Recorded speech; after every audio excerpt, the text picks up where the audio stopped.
అందరికీ శుభోదయం. నా పేరు అమోఘ్. నేను 5వ తరగతి చదువుతున్న విద్యార్థిని. నేను ఇప్పుడు సమయ స్ఫూర్తి గురించి చెప్పబోతున్నాను. ఒక నది ఒడ్డున నేరేడు చెట్టు మీద కోతి ఉండేది. తను నేరేడు పండ్లు తింటూ ముసలికి కూడా ఇచ్చేది. ముసలి నేరేడు పండ్లు తినే కోతి గుండె మధురంగా ఉంటుందని, కోతి గుండెను తింటే నా జబ్బు తగ్గుతుందని పన్నాగం పన్నింది.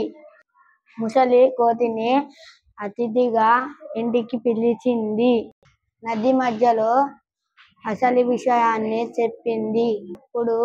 అప్పుడు కోతి భయపడకుండా తన తెలివిని ఉపయోగించి, అయ్యో మిత్రమా, నా గుండెను చెట్టు మీదనే వదిలేసి వచ్చాను, వెనక్కి వెళ్ళి తెచ్చుకుందాం పద అని కోతి